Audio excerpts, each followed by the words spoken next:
Hello students, after the completion of basic anatomy of dicot stem, that is dicotyledonous stem, just we will learn now the anatomy of monocot stem. So here is a representation of basic diagram about the monocot stem anatomy. So we just learn the basic points regarding with anatomy of monocot stem. So देखिए सबसे पहले ये जो diagram है, इस diagram के अंदर कौन से पोर्शंस आते हैं ये मैं आपको बता देता हूँ। जैसे कि सबसे पहला जो पोर्शन आएगा इसको हम कहेंगे epidermis. After the epidermis there is a presence of hypodermis. After the hypodermis we can appear ground tissues.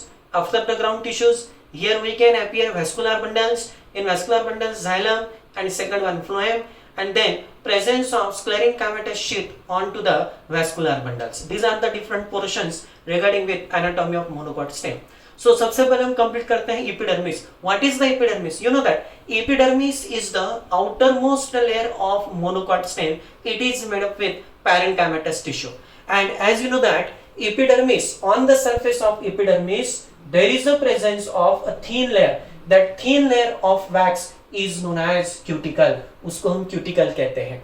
और वो जो cuticle होता है, cuticle having presence of few numbers of stomata, as you know that. After the completion of epidermis, then inner to epidermis there is a presence of a basic region known as hypodermis. मतलब यहाँ पे आप hypodermis का presence देख सकते हो। epidermis के inner a portion of hypodermis. The hypodermis of monocot stem is made up with sclerenchymatous tissue. मतलब ये जो हाइपोडर्मिस होगा इसके अंदर लार्ज वेरी इंपॉर्टेंट जो प्रोटेक्टिव टिश्यूज होती है जिसको हम कहेंगे स्क्लेरेंकाइमेटस टिश्यू। तो उन स्क्लेरेंकाइमेटस टिश्यू का क्या होगा, प्रेजेंस होगा। और वो जो सारी जो स्क्लेरेंकाइमेटस टिश्यू होती है वो लार्ज नंबर में क्या होती है, इस लेयर के अंदर प्रेजेंट होती है।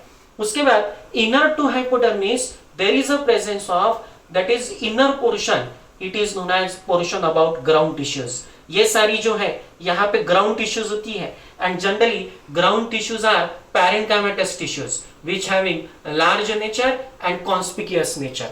मतलब यहाँ पे जितने भी ग्राउंड टिश्यूज आएगी उनका जो नेचर होगा वो पैरेंकाइमेटस होगा, वो नेचर से लॉन्ग होगी, वो नेचर से लार्ज होगी और वहां पे उनका जो एरिया होगा वो भी लार्ज होगा, लॉन्ग होगा और वो कॉन्स्पिक्यूअस होगी, मतलब इजीली क्या होगी, ऑब्जर्वेबल होगी। और उसके साथ साथ फिर यहाँ पे आप वैस्कुलर बंडल्स का भी अपीयरेंस देख सकते हो। In case of vascular bundles the large size vascular bundles are present in the central region and small vascular bundles are present on the peripheral region.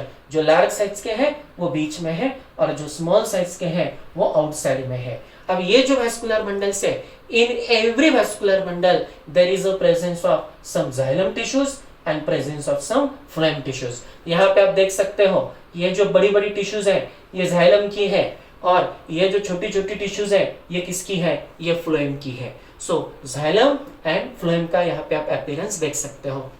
And every vascular bundle having presence of a protection of sclerenchymatous sheath. मतलब हर एक vascular bundle के ऊपर क्या होता है, स्क्लेरेंकाइमेटस sheath का क्या होता है, वहां पे प्रेजेंस होता है और उसको क्या मिलता है, एक बेसिक प्रोटेक्शन मिलता है। लेकिन यहाँ पे आप पिथ का प्रेजेंस नहीं देख सकते। मतलब जैसे डाइकोट स्टेम के अंदर सेंट्रल रीजन है जिसको हम पिथ कहते हैं, उस टाइप का जो पोर्शन है ये यहाँ पे देखने को नहीं मिलता, ये हमें ध्यान में रखना है। उसके साथ साथ यहाँ पे जो फ्लोएम टिश्यूज होती है, इन फ्लोएम टिश्यूज के अंदर फ्लोएम पैरेंकाइमेट नाम की जो सेल होती है वो क्या होती है, एब्सेंट होती है। आप जानते हो phloem having presence of 4 different types of cells और उसमें जो फ्लोएम पैरेंकाइमा होती है जो 4 सेल में से एक सेल है, तो फ्लोएम पैरेंकाइमा जो है तो इनके फ्लोएम में क्या होती है, एब्सेंट होती है। और सबसे मेन बात, इनकी जो वैस्कुलर बंडल्स होती है इनके अंदर क्या होता है, वाटर कंटेनिंग कैविटीज का प्रेजेंस ज्यादा होता है। मतलब यहाँ पे जो जाइलम होगी उन जाइलम के अंदर हम क्या देख सकते हैं, वाटर का एक्यूमुलेशन ज्यादा देख सकते हैं। देखो ये जाइलम है, यहाँ पे आप वाटर का एक्यूमुलेशन कैसे देख सकते हो, ज्यादा से ज्यादा देख सकते हो। तो ये हो जाता है that is the anatomy of monocot stem. तो आपको डिफरेंस समझ में आया होगा कि डाइकोट स्टेम में और मोनोकॉट स्टेम में क्या डिफरेंस है। जैसे कि डाइकोट स्टेम में जो वैस्कुलर बंडल्स की अरेंजमेंट थी वो रिंग लाइक थी, लेकिन यहाँ पे कैसी है, वैस्कुलर बंडल्स की अरेंजमेंट स्कैटरिंग फॉर्म में है। दूसरी बात, वहां पे वैस्कुलर बंडल्स के बिटवीन क्या था, कैम्बियम बैंड्स का प्रेजेंस था। इन दिस केस यहाँ पे कैम्बियम बैंड्स नहीं होती, इसलिए इनका जो वेस्कुलर टिश्यू सिस्टम है ये कैसा है, क्लोज्ड कोन जॉइंट है। ये दूसरा बेसिक पॉइंट आएगा डिफरेंशिएशन के लिए। तीसरा बेसिक पॉइंट आएगा, hypodermis of dicot stem is made up with collenchymatous tissue, but hypodermis of monocot stem is made up with sclerenchymatous tissue. Fourth one basic point आएगा differentiation का, pith.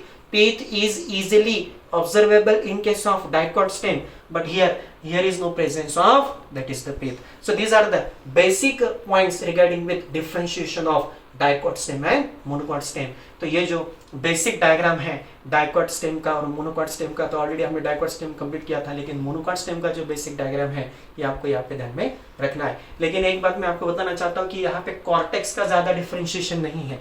जैसे कि हमने देखा था डाइकोट स्टेम के अंदर जो कॉर्टेक्स था, कॉर्टेक्स के 3 सब जोन थे, जैसे कि हाइपोडर्मिस था, उसके बाद वहाँ पे एंडोडर्मिस का भी प्रेजेंस आता है, पेरिसाइकल का भी प्रेजेंस आता है, लेकिन यहाँ पे कॉर्टेक्स का ज़्यादा डिफरेंशिएशन नहीं है, क्योंकि एपिडर्मिस के बाद सीधा हाइपोडर्मिस आता है, लेकिन हाइपोडर्मिस के अंदर एंडोडर्मिस, पेरिसाइकल ऐसे जो रीजन्स होते हैं ये यहाँ पे क्या है, फुल्ली अब्सेंट है।